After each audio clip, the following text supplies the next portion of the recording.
సీరియస్గా తీసుకుంది. దీనికి సంబంధించి అచ్చెన్నాయుడు ఒక స్ట్రాంగ్ కౌంటర్ను కూడా ఇవ్వటం జరిగింది. వాస్తవానికి అచ్చెన్నాయుడు ఒక ప్రశ్న అడిగాడు, అది అందరూ ఆలోచించాల్సినటువంటి ప్రశ్న. ఇప్పుడు జగన్మోహన్ రెడ్డి మాట్లాడిన అన్నిట్లో లేదా మరణాలన్నిట్లో ఎవరికి లబ్ధి చేకూరింది అంటే జగన్మోహన్ రెడ్డికే లబ్ధి చేకూరింది.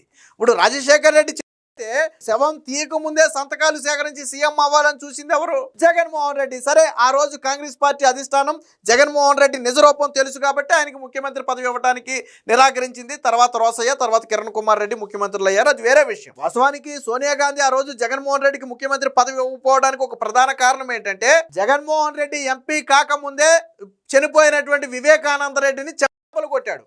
దానితో మనస్తాపం చెంది ఆయన ఎంపీ పదవికి రాజీనామా చేయాలని నిర్ణయించుకుంటే ఆ విషయం సోనియా గాంధీకి తెలిసి పిలిచి అడిగింది. ఏం జరిగింది, ఎందుకు రాజీనామా చేయాలనుకుంటున్నావని అడిగితే జరిగిన విషయం చెప్పాడు. ఇలా రాజశేఖర రెడ్డి కొడుకు జగన్ నన్ను వేధిస్తున్నాడు, ఇలా కొట్టాడు అని చెబితే సోనియా గాంధీ వెంటనే రాజశేఖర రెడ్డిని ఢిల్లీ పిలిపించి వార్నింగ్ ఇచ్చింది.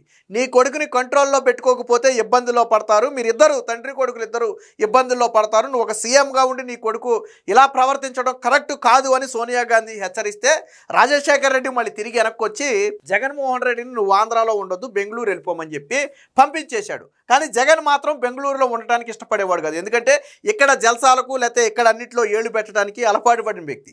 మీకు ఇదే విషయాన్ని ఒక టీవీ ఛానల్ ఇంటర్వ్యూలో చనిపోయినటువంటి చెప్పాడు. ఆయన ఆర్థిక శాఖ మంత్రి, సీఎంగా కూడా చేశాడు ఆయన. సో ఆయన ఒక మాట చెప్పాడు, విజయమ్మ తరచూ నా దగ్గరకు వచ్చి బాధపడుతుండేది, రాజశేఖర్ రెడ్డి ఏమో జగన్ని దూరంగా నువ్వు బెంగళూరులో ఉండంటాడు, జగన్ ఏమో నేను అక్కడ ఉండను ఇక్కడే ఉంటానంటాడు, సో నాకు పెద్ద తలనొప్పి అయిపోయిందని బాధపడుతుందని చెప్పారు అని చెప్పి స్వయంగా రోసయ్య ఒక టీవీ ఇంటర్వ్యూలో చెప్పినటువంటి పరిస్థితి. అంటే ఆ రోజు ఈ నైజం తెలుసు కాబట్టే, తాను ఎంపీ కాకముందే తన బాబాయిని చెంపదెబ్బలు కొట్టాడు అని తెలుసు కాబట్టే సోనియా గాంధీ ఏం చేసిందంటే సీఎం పదవి ఇవ్వాల. సోనియా గాంధీకి మరొక అనుమానం ఎక్కడొచ్చిందంటే, అరే ఎవరైనా సరే సొంత తండ్రి చనిపోయాడు అనుకోండి ఇంట్లో, అసలు ఆ క్షణం మనకేమీ మైండ్ అంతా బ్లాక్ అయిపోద్ది, మనకి ఏమీ తెలియదు. అందులోనూ ఆరోగ్యంగా తిరిగే వ్యక్తి సడన్గా ప్రమాదవశాత్తు వార్త వస్తే మైండ్ బ్లాక్ అయిపోద్ది, మనకేమీ తెలియదు, అసలు ఏమీ చేయలేం, ఏమీ ఆలోచన రాదు. అలాంటి పరిస్థితుల్లో ఉంటే రాష్ట్రం మొత్తం శోకసంద్రంలో ఉందని, రాష్ట్రంలో రాజశేఖర రెడ్డి గుండెలాగి చేశాడని చెప్పి ఆయనే చెప్పుకున్నాడు జగన్మోహన్ రెడ్డి. కానీ ఈయన మాత్రం ఏం చేశాడు, తండ్రి శవం ఇక్కడ పక్కన పెట్టారు, అందరూ పరామర్శకు వచ్చి చూస్తున్నారు, జగన్ మాత్రం మరో పక్క నుంచి తాను సీఎం కావాలని సంతకాలు తీసుకున్నాడు. దీనికి చిరంజీవి ఉదాహరణ. చిరంజీవి ప్రజారాజ్యం పార్టీ పెట్టినప్పుడు ఒక బహిరంగ సభలో చెప్పాడు ఆయన, జగన్మోహన్ రెడ్డి తండ్రి పక్కన సంతకాలు సేకరించిన మాట వాస్తవం, దానికి నేనే సాక్ష్యం, ఆ రోజు నేను ఆశ్చర్యపోయాను, ఒక శవాన్ని పక్కన పెట్టుకుని సీఎం కావాలని సంతకాలు ఎలా తీసుకుంటున్నారని నేను ఆశ్చర్యపోయానని చెప్పి స్వయంగా చిరంజీవి కూడా చెప్పాడు. ఆ రోజు ప్రజారాజ్యం పార్టీ ఎన్నికల ప్రచారంలో చెప్పాడు. వీడియోలు కూడా ఉన్నాయి, కావాలంటే మీరు సోషల్ మీడియాలో ఎత్తుకంటే దొరుకుతాయి. అంతా అరే నేను ఇందాక చెప్పినట్టుగా తండ్రి శవాన్ని పక్కన పెట్టుకుని సంతకాలు సేకరిస్తే సోనియా గాంధీ ఏమనుకోవాలా, వీడు సీఎం పదవి కోసం ఎంతకైనా తెగించేటట్టు ఉన్నాడని భయం వేసి ఆ రోజు జగన్మోహన్ రెడ్డిని సీఎం చేయడానికి ఒప్పుకోలేదు. రోసయ్య సీఎం అయ్యాడు, అప్పుడు ఆర్థిక శాఖ మంత్రి, తర్వాత సీఎం అయ్యాడు, తాత్కాలిక సీఎం. తర్వాత కిరణ్ కుమార్ రెడ్డిని, స్పీకర్గా ఉన్నటువంటి కిరణ్ కుమార్ రెడ్డిని తీసుకొచ్చి సీఎం చేసుకున్నారు, అది వేరే విషయం. ఇది జగన్మోహన్ రెడ్డి చరిత్ర. అంటే తన తండ్రి చావు వల్ల లబ్ధి పొందాలనుకున్నది కూడా జగన్మోహన్ రెడ్డి. మీకు ఇదే జగన్మోహన్ రెడ్డి మా తండ్రి ఆశయం ఏంటంటే రాహుల్ గాంధీని ఎప్పటికైనా ప్రధానిని చెయ్యాలి, సో మా తండ్రి ఆశయమే నా ఆశయం, నేను రాహుల్ గాంధీని ప్రధానిని చేసే వరకు కూడా కాంగ్రెస్ పార్టీ వెంట ఉంటానని చెప్పి అప్పట్లో సూతి కబుర్లు చెప్పాడు జగన్మోహన్ రెడ్డి. ఇప్పుడు అదే రాహుల్ గాంధీని జగన్మోహన్ రెడ్డి విమర్శిస్తున్నాడు, అది వేరే విషయం. అరే ఆ రోజు మరి ఏమైపోయింది, నీ తండ్రి ఆశయమే నీ ఆశయం అన్నప్పుడు, నువ్వు రాహుల్ గాంధీ ప్రధాని అవ్వాలే నా ధ్యేయం అన్నప్పుడు నువ్వు ఎందుకు కాంగ్రెస్ పార్టీలో ఉండకుండా బయటకు వచ్చావు? ఎందుకు వచ్చావంటే సీఎం పదవి ఇవ్వలేదు కాబట్టి బయటకు వచ్చావు. ఇదొకెత్తు. ఇకపోతే బాబాయిది కూడా ఒకసారి తీసుకుందాం. బాబాయి చేయడం వల్ల ఎవరికి లబ్ధి చేకూరింది, ఎవరికి లాభం జరిగింది? ఆయనేమీ ముఖ్యమంత్రి క్యాండిడేట్ కాదు, ఆయనేమీ చంద్రబాబుకు పోటీ కాదు. సో ఇప్పటికే ఎంపీగా ఉన్నటువంటి వివేకానంద రెడ్డి చనిపోవడం వల్ల ఎవరికి లబ్ధి లేదు, అయితే సొంత కుటుంబానికే ఉండాలి. మరి ఆ రోజు ఇప్పుడు సిబిఐ ఏం చెప్పింది, ఎన్నికల్లో అడ్డు తొలగించుకోవడానికి అవినాష్ రెడ్డికి అడ్డు తొలగించడానికి అవినాష్ రెడ్డికి టికెట్ ఇస్తే ఆ వివేకానంద రెడ్డి ఒప్పుకోని అంటున్నాడు కాబట్టి ఆయన అడ్డు తొలగించారని చెప్తున్నారు. అంటే వివేకానంద రెడ్డి చనిపోవడం వల్ల ఏమైంది, అవినాష్ రెడ్డి ఎంపీ అయ్యాడు. అవినాష్ రెడ్డి ఎంపీ ఎందుకు అయ్యాడంటే వివేకానంద రెడ్డి చనిపోవడం వల్ల అయ్యాడు. ఎందుకంటే వివేకానంద రెడ్డి అవినాష్ రెడ్డికి టికెట్ ఇవ్వడానికి, ఆ కుటుంబాన్ని చేరదీయడానికి వివేకానంద రెడ్డి ఒప్పుకోవటం లేదు, అది వాస్తవం. కాబట్టి అడ్డు తొలగించుకున్నారు. కాదా, ఇది కాదని జగన్ చెప్పొచ్చా? మరి దీనివల్ల ఎవరికి లబ్ధి చేకూరింది? నీకే లబ్ధి చేకూరింది. అంటే ఇప్పుడు నువ్వు చెప్పిన మరణాల వల్ల ఇక రంగాన్ని అడ్డు తొలగించాలనుకున్నది ఎవరు? ఆ రోజు కాపుల ఆధిపత్యాన్ని తగ్గించాలి అని చెప్పి రంగాన్ని అడ్డు తొలగించాలి అనుకున్న వ్యక్తుల్లో మీ ప్రమేయం లేదా? నిన్న ఆయన ఈజీగా చెప్తున్నాడు. అలాగే పరిటాల రవిని ఎవరు చంపించారు? పరిటాల రవిని చంపడంలో ప్లాన్ చేసిన వ్యక్తులు అబ్బా కొడుకులు ఇద్దరు ఉన్నారని చెప్పి నిన్న పేర్ల పార్థసారథి రెడ్డి స్వయంగా చెప్పాడు. ఆయనతో పాటు పరిటాల రవి ఇద్దరిని పన్నాగం పనితే పేర్ల పార్థసారథి రెడ్డి బయటపడ్డాడు, సూరి చనిపోయాడు. దానికి కర్తకర్మక్రియ ఎవరు? ఇదే పార్థసారథి రెడ్డి మీద సూట్ కేసు బాంబు పెట్టించారు. అది పోలీసులు పసిగట్టి నిర్వీర్యం చేశారు, అది వేరే విషయం. దాని వెనుక కూడా జగన్ ఉన్నాడు. తర్వాత అప్పట్లో రాజకీయ పలుకుబడి ఉపయోగించి జగన్ పేరుని ఈ సూట్ కేసు బాంబు నుంచి తప్పించారు అప్పట్లో. ఇది కూడా స్వయంగా ఆయనే చెప్పాడు నిన్న. అంటే నువ్వు చెప్పినటువంటి హత్యల్లో అన్నిట్లో కూడా అంతిమంగా కొద్దో గొప్ప లబ్ధి పొందాలని ప్రయత్నం చేసింది మీరే. ఇదే విషయాన్ని నిన్న ఆయన కూడా చెప్పాడు, మంత్రి అచ్చెన్నాయుడు కూడా చెప్పాడు. ఒకసారి చూద్దాం ఏం చెప్పాడు. ఆ చావులతో లబ్ధి పొందింది జగనే, ఆస్తులు అధికారం కోసం ఎంతకైనా తెగించడం ఆయన నైజం, రాజారెడ్డిని హత్య చేసిన వారి ఆస్తుల ధ్వంసం, బుల్డోజర్లతో ఇళ్లు కూల్చివేత, నిందితుల్లో అందరినీ చంపేశారు, మిగిలిన పార్థసారథి మాత్రం ఊతకర్రతో నడుస్తున్నాడు.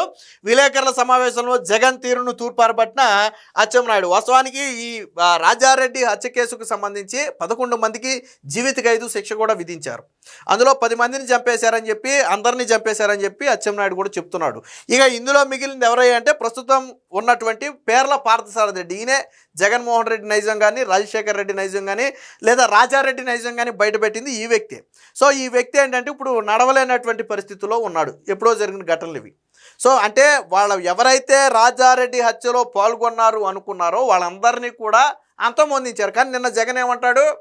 మా తాతను చంపిన వాళ్ళ జోలికి కూడా నేను పోలేదు, ఎంతమంది చూడను అంటాడు. కానీ ఆల్రెడీ ఆర్థికంగా, రాజకీయంగా అన్ని రకాలుగా వాళ్ళని దెబ్బతీసి చివరికి వాళ్ళ ప్రాణాలు కూడా తీసేశారు. మరి ఇంకా ఎవరు మిగిలారంటే బహుశా పార్థసారథిని చంపలేదు కాబట్టి అందరినీ వదిలేసామని చెప్పే ప్రయత్నం చేశాడేమో తెలియదు. కానీ ఇదే విషయాన్ని నేను అచ్చెన్నాయుడు కూడా మాట్లాడాడు. రాజారెడ్డి నుంచి వివేకానంద రెడ్డి వరకు ప్రతి చావుకు అంతిమ లబ్ధిదారుడు జగనేనని, శవాల దగ్గరికి వెళ్ళి దొంగ ఏడుపులు ఏడుస్తూ తనకెవరూ లేరని నటించడంలో ఆయనకు అలవాటుగా మారిందని చేశారు. వైకాపా ఒక గొడ్డలి పార్టీ, దానికి సమాజానికి హానికరం అనే ఒక ట్యాగ్ లైన్ కూడా ఇస్తున్నాం. రాజకీయ ముసుగు వేసుకున్న జగన్ లాంటి వ్యక్తులు రాజకీయాల్లో ఉండేందుకు అనర్హులను ధ్వజమెత్తారు. సచివాలయంలో ఈయనైతే మాట్లాడారు. గురువారం జగన్ చెప్పినవన్నీ పచ్చి అబద్ధాలని మండిపడ్డారు. 5 ఏళ్ల వైకాపా పాలనలో రాష్ట్రాన్ని చిన్నాభిన్నం చేసి అన్ని వర్గాలను వేధించారు. కార్యకర్తలు, ప్రజల నుంచి ఒత్తిడి వస్తున్నా హింసకు హింస సమాధానం కాదని, మంచి పనులు చేసి ప్రజాభిప్రాయం పొందాలని చంద్రబాబు సూచిస్తున్నారు. అందుకే 2 ఏళ్లుగా రాష్ట్రం ప్రశాంతంగా ఉంది. ఇక్కడ ఇంకోటి ఏంటంటే నిన్న చంద్రబాబు గారి మీద కొన్ని కీలక వ్యాఖ్యలు చేశాడు జగన్. అంటే ఒక రకంగా రాజకీయంగా ఎదుర్కోలేనప్పుడు చేసేటువంటి వ్యాఖ్యలు ఇవి. చంద్రబాబు నాయుడు గుండెపోటు వచ్చి పోతాడేమో, ఇప్పటికే 75-76 ఏళ్ళు వచ్చాయి, వచ్చే ఎన్నికల నాటికి 80 ఏళ్ళు వస్తాయి. బహుశా మొన్న జరిగిన ఎన్నికలే ఆయన లాస్ట్ ఎన్నికలేమో. మావిగన్ అనే పేరెడితే నిదటోనే గుండెపోటు వచ్చి పోతాడేమో, ఈ టైప్ మాటలు మాట్లాడాడు. అంటే జగన్మోహన్ రెడ్డిలో అసంతృప్తికి ఏ స్థాయికి చేరిందంటే ఇక చంద్రబాబు అనే వ్యక్తి ఉండగా జగన్మోహన్ అనే వ్యక్తి రాజకీయంగా బ్రతికి బట్ట కట్టలేడు అని భావించి ఈరోజు చంద్రబాబు కూడా కోరుకుంటున్నటువంటి వ్యక్తి జగన్మోహన్ రెడ్డి. నువ్వు చంద్రబాబు గారిని విమర్శించడానికి వయసేమి అడ్డు కాదే. ఆయన 76 ఏళ్ల వయసులో 26 ఏళ్ల యువకుళ్లాగా పనిచేస్తున్నాడు. ఆయన ఈ రోజుకి క్షణం తీరిక లేకుండా దేశం మొత్తం తిరగగల దమ్ము, ధైర్యం, సత్తా చంద్రబాబు గారికి ఉంది. ఆయన తిరుమల నడుచుకుంటా తిరుమల కొండ ఎక్కగలడు. ఈ రోజుకి నువ్వు కొండ సంగ దేవుడెరుగు, కనీసం వంగును కొబ్బరికాయ కొట్టలేవు. నీ కోసం పైకి లేపి కొబ్బరికాయ కొట్టించాలి. నువ్వు ఈరోజు చంద్రబాబు గారి గురించి మాట్లాడుతున్నావు. వంగిన కొబ్బరికాయ కొట్టలేను నువ్వు, తిరుమల కొండను ఏకబిక్కిని ఎక్కగలిగే చంద్రబాబు గారు ఒకటే ఎలా అవుతారా జగన్మోహన్ రెడ్డి? అంటే రాజకీయంగా చంద్రబాబుని ఎదుర్కోలేక ఆయన చావును కోరుకుంటున్నావు. నువ్వు నిదట్లోనే గుండెకి పోతాడేమో, మావిగాని పేరింటే పోతాడేమో, ఆల్రెడీ 80 ఏళ్ళు వచ్చేస్తాయి, వచ్చే ఎన్నికల నాటికి బహుశా అయ్యే చివరి ఎన్నికలేమో, మొన్న ఎన్నికలే చివరి ఎన్నికలేమో. ఏంటి మాటలు? అంటే రాజకీయంగా చంద్రబాబుని ఎదుర్కోలేము. చంద్రబాబు అనే వ్యక్తి ఉన్నంతకాలం జగన్మోహన్ రెడ్డికి రాజకీయ సమాధే తప్ప బ్రతికి బట్టగట్టే పరిస్థితి లేదు అని తెలిసి ఈరోజు ఆయన చావును కోరుకుంటున్నాం. మరి అది ఎంత నీచం జగన్మోహన్ రెడ్డి? అంటే రాజకీయంగా ఎదుర్కొనే దమ్ము లేనప్పుడు మానేసి ఇంట్లో కూర్చో. నాకు రాజకీయాలు చేత కాదని పార్టీని ఎత్తేయి, లేదా వేరొక పార్టీలో విలీనం చేసే ఏ కేఏ పాలో తీసుకోవడానికి సిద్ధంగా ఉంటాను. నీ పార్టీని విలీనం చేసేయి. అంతేగాని చంద్రబాబు గారి ఇది మీద ఆయన వయసు మీద పడి ఏడుస్తున్నావు అంటే నువ్వు నీకు రాజకీయం నిజంగానే నీకు రాజకీయం చేత కాదు. చంద్రబాబు గారు నువ్వు ఇన్ని హింసలు పెట్టినా చంద్రబాబు గారు ఏ రోజు నీ చావు కోరుకోలేదే. జగన్ అనే వ్యక్తిని చంపాలనో నరకాలనో ఏ రోజు మాట్లాడలేదే. జగన్ అనే వ్యక్తి సావాలని ఏ రోజు మాట్లాడలేదే. ఏ టీడీపీ నేత మాట్లాడలేదే. మరి నువ్వెందుకు ఈరోజు చంద్రబాబు గారి గురించి మాట్లాడుతున్నావు అంటే ఆయన రాజకీయంగా ఎదుర్కోలేను అని నువ్వు డిసైడ్ అయిపోయావు. నీ మనసు నీకు చెబుతుంది, నీ బ్రెయిన్ నీకు చెబుతుంది చంద్రబాబు అనే వ్యక్తి ఉన్నంతకాలం జగన్మోహన్ రెడ్డికి రాజకీయ సమాధే తప్ప బ్రతికి బట్ట కట్టలేడు అని తెలుసు కాబట్టే ఈరోజు నువ్వు ఆయన చావును కోరుకుంటున్నావు. మరి దీన్ని ఎంతమంది హర్షిస్తారో చూడాలి. గుండెపోటుతో చనిపోతాడంటూ చంద్రబాబుపై వ్యక్తిగత దోషంలా అని చెప్పి ఈయన మాట్లాడాడు. దీనికి సంబంధించిన ఇంకో వార్త కూడా చూద్దాం. గుండెపోటుతో చంద్రబాబు చనిపోతారని చేపనార్థాలు పెట్టారు. 76 ఏళ్ల వయసులోనూ 26 ఏళ్ల యువకులుగా పనిచేస్తూ దేశానికే మార్గదర్శకంగా చంద్రబాబు గారు నిలిచారు. కనీసం కిందకు వంగి కొబ్బరికాయ కొట్టలేని జగన్ ఆయన పైన విమర్శలు చేయడం విడ్డూరంగా ఉందని చెప్పి విమర్శించారు. ఇక జగన్ క్రూరత్వం, రాజశేఖర రెడ్డి అరాచకాలు, రాజారెడ్డి దమనకాండ ఇవన్నీ కూడా రాష్ట్రానికి మొదటి నుంచి హానికరంగానే ఉన్నాయి. చరిత్ర నేటి యువతకు చాలా మందికి గత చరిత్ర తెలియకపోవచ్చు. నేటి యువతకు సాధారణంగా వివేకానంద రెడ్డి హత్య దగ్గర నుంచి ఐడియా ఉంటే ఉండుండొచ్చు. బట్ మీకు అంతకుముందు రాజశేఖర రెడ్డి మరణం కొంతమందికి ఐడియా ఉంటే ఉండుండొచ్చు. సరే, అది ప్రమాదం అనుకోండి, అది వేరే విషయం. కానీ రాజారెడ్డి మరణం, వంగవీటి రంగా మరణం, పరిటాల సూరి హత్య ఇవన్నీ కూడా ప్రధాన కారణం ఎందుకు జరిగాయి, ఎవరు దీని హస్తం ఉందనేది నేటి యువతకు తెలియదు. వాటి గురించి చర్చించడం మొదలు పెడితే వాళ్ళ ఫ్యామిలీ హిస్టరీ తెలుస్తుంది. ఆ రోజు పరిటాల రవి కావచ్చు, వంగవీటి రంగాను కావచ్చు, వీళ్ళందరినీ అడ్డు తొలగించుకోకపోతే రాజకీయంగా మనం ఎదగలేము అని భావించి ఆ రోజు అడ్డు తొలగించారు. ఇది బహిరంగ సత్యం. ఆ చంపిన వాళ్ళు కూడా ఈ రోజుకి జగన్మోహన్ రెడ్డి పార్టీలోనే ఉన్నాడు. చంపిన వాళ్ళు కూడా ఈ రోజు జగన్మోహన్ రెడ్డి పార్టీలోనే ఉన్నారు. ఆ రోజు రాజారెడ్డి హత్యలో గతంలో టీడీపీ నేతగా ఉన్నటువంటి సతీష్ పాత్ర ఉందని చెప్పి విమర్శలు చేశాడు. ఇప్పుడు ఆ సతీష్ అనే వ్యక్తి జగన్మోహన్ రెడ్డి పార్టీలో ఉన్నాడు. వంగవీటి రంగాన్ని చంపిన ఫ్యామిలీ ఏదో మీకు తెలుసు. ఆ ఫ్యామిలీ కొడుక్కి ఈరోజు నువ్వు టికెట్ ఇచ్చి పోటీ చేయించావు. వివేకానంద రెడ్డిని చంపింది ఎవరో నీకు తెలుసు. ఆ వ్యక్తిని ఈరోజు నువ్వు ఎంపీ టికెట్ ఇచ్చి పోటీ చేయించావు. నువ్వు చెప్పిన ప్రతి మరణంలోనూ ఉన్నటువంటి వ్యక్తులు ఈరోజు నీ పార్టీలో ఉన్నారు. రాజారెడ్డి మరణంలో నువ్వు విమర్శించిన వాడు నీ పార్టీలో ఉన్నాడు. వివేకానంద రెడ్డి మరణంలో విమర్శించిన వాళ్ళు, ఇప్పుడు హత్య చేసిన వాళ్ళు ఈరోజు నీ పార్టీలో ఉన్నారు. అలా ప్రతి ఒక్కరు కూడా నీ పార్టీలోనే ఉన్నారు. కానీ నువ్వు ఎదుటి వ్యక్తుల మీద నిందలు వేసే ప్రయత్నం చేస్తున్నావు. ఇక జగన్ సామాజిక మాధ్యమాల్లో వైసీపీ కార్యకర్తలను వేధిస్తున్నారని ఒక మాట మాట్లాడాడు. దీనికి అచ్చెన్నాయుడు కూడా ఒక స్ట్రాంగ్ కౌంటర్ ఇచ్చాడు. సామాజిక మాధ్యమాలను కాసేపు పక్కన పెట్టి నీతో పాటు నీ తల్లి నీ చెల్లి కూడా నీతో పాటు లేరు. సొంత తల్లిని చెల్లిని వేధించినటువంటి చరిత్ర నీది. ఇస్తానన్న ఆస్తులు ఇవ్వకుండా తిరిగి కోర్టుకెళ్ళి నా ఆస్తులు నాకే కావాలని చెప్పి వాళ్ళని వేధిస్తున్నటువంటి చరిత్ర నీదే. స్వయంగా విజయం ఒక మాట చెప్పింది, రాజశేఖర్ రెడ్డి చనిపోయే వరకు ఎవరికి ఆస్తుల పంపకాలు అధికారికంగా జరగలేదు.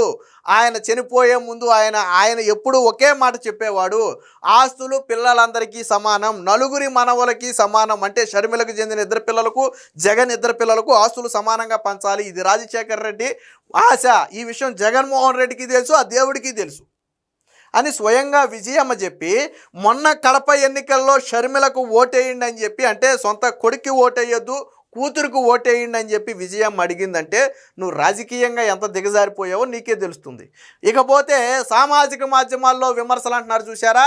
ఇక షర్మిలను, సునీతను బూతులు అప్పట్లో జగన్ ఇక్కడ అధికారంలో ఉండటంలో పాపం వాళ్ళు తెలంగాణలో కేసు పెట్టారు. వర్రా రవీంద్రారెడ్డి అనే వ్యక్తి చేసినటువంటి విమర్శలు చదివితే కళ్ళు, చెవులు, ముక్కు, నోరు అన్నీ మూసుకోవాలి మనం. ఎందుకంటే అంత దారుణమైనటువంటి విమర్శలు చేశారు. అసలు షర్మిల ఎవరికి పుట్టిందో విజయమ్మని అడగాలని చెప్పి ఇదే వర్రా రవీంద్రారెడ్డి విమర్శ చేస్తే జగన్మోహన్ రెడ్డి స్పందించలే. మరి నీతో పాటు సమానంగా రక్తం పంచుకు పుట్టిన నీ చెల్లి ఎవరికి పుట్టిందో, రాజశేఖర్ రెడ్డికి పుట్టలేదు, ఎవరికి పుట్టిందో అడగాలి విజయమ్మని అంటే విజయమ్మని ఎంత అవమానించినట్టు, నీ తల్లిని ఎంత అవమానించినట్టు. మరి అలాంటి వ్యక్తిని నువ్వేం చేయాలి? మక్కిలెరగొట్టి బొక్కలేయొద్దా నువ్వు? ఆ రోజు నువ్వు దాన్ని ఖండించొద్దా? నువ్వు ఖండించావా? షర్మిల చెప్తుంది వాళ్ళ మీద చేసినటువంటి వ్యక్తిగత దాడులన్నీ కూడా పార్టీ ఆఫీసు నుంచి, వైసీపీ పార్టీ ఆఫీసు నుంచి పనిగట్టుకుని కొంతమంది చేయిస్తున్నారని తెలిసి బాధపడ్డాను అని చెప్పి డైరెక్ట్గా షర్మిల చెప్పింది ఒక ఇంటర్వ్యూలో. నాకు తిట్టినందుకు బాధ కంటే కూడా ఇవన్నీ ఆర్గనైజ్డ్గా పార్టీ ఆఫీసు నుంచి చేయిస్తున్నారనే బాధ నాకు ఎక్కువగా ఉందని చెప్పి షర్మిల కన్నీరు పెట్టుకుంది. అంత నీచమైనటువంటి చరిత్ర మీది. ఇక నీకు తీర్పులు వ్యతిరేకంగా వస్తున్నాయని సోషల్ మీడియాలో ఆ న్యాయమూర్తుల కుటుంబాలని అమనాభూతులు తిట్టిస్తే తర్వాత దాని కేసుని సిబిఐకి ఇస్తే తీసుకెళ్లి బొక్కలో వేసారు. చరిత్ర మర్చిపోయావా జగన్మోహన్ రెడ్డి? నువ్వు చెప్పే ప్రతిదీ కూడా నీ పార్టీలో జరిగింది, ఈ పార్టీలో జరగలే. ఈ పార్టీలో ఏ కోర్టు కూడా ఇది తప్పు అని ఎక్కడా చెప్పలేదే. మొన్న ఏం చెప్పింది హైకోర్టు? ఏం చెప్పింది? సజ్జల భార్గవరెడ్డి విషయంలో హైకోర్టు ఏం చెప్పింది? సజ్జల భార్గవరెడ్డి చేసిన పని తప్పు, దారుణమైన, నీచము, ముఖ్యమంత్రి మీద కావచ్చు, ముఖ్యమంత్రి కుటుంబ సభ్యుల మీద కావచ్చు, అంత నీచమైన వ్యాఖ్యలు ఎలా చేస్తారు? పోలీస్ శాఖ సరిగ్గా పనిచేస్తే అంత ధైర్యం ఎందుకు వస్తుందో వాళ్ళకని చెప్పి సజ్జల భార్గవరెడ్డి కేసు విషయంలో కోర్టు గడ్డి పెట్టింది. అలాంటి వారి మీద కఠిన చర్యలు తీసుకోమని ఆదేశాలు ఇచ్చింది. అంటే మీరు ఓడిపోయిన తరువాత కూడా మీ నీచ బుద్ధి మార్చుకోవాలా? జాతీయ గణాంకాల ప్రకారం అత్యంత నీచమైనటువంటి ఫేక్ ప్రచారంలో రాష్ట్రం మొదటి స్థానంలో ఉంది. దేశం మొత్తం 100% ఫేక్ ఉంటే ఒక ఆంధ్రప్రదేశ్లోనే 40% ఫేక్ ప్రచారం ఉంది. మీ పార్టీ చేస్తున్నటువంటి ప్రచారం అది. అంటే మొత్తం అన్ని వ్యవస్థలన్నీ కూడా నీకు అనుకూలంగా మారితేనే, న్యాయ వ్యవస్థ నీకు అనుకూలంగా తీర్పిస్తే మంచోళ్ళు, న్యాయ వ్యవస్థ నీకు వ్యతిరేకంగా తీర్పిస్తే చెడ్డోళ్ళు, పోలీసులు నీకు అనుకూలంగా పనిచేస్తే మంచోళ్ళు, పోలీసులు నీకు వ్యతిరేకంగా పనిచేస్తే చెడ్డోళ్ళు, అధికారులు నీకు అనుకూలంగా పనిచేస్తే మంచోళ్ళు, వ్యతిరేకంగా పనిచేస్తే చెడ్డోళ్ళు.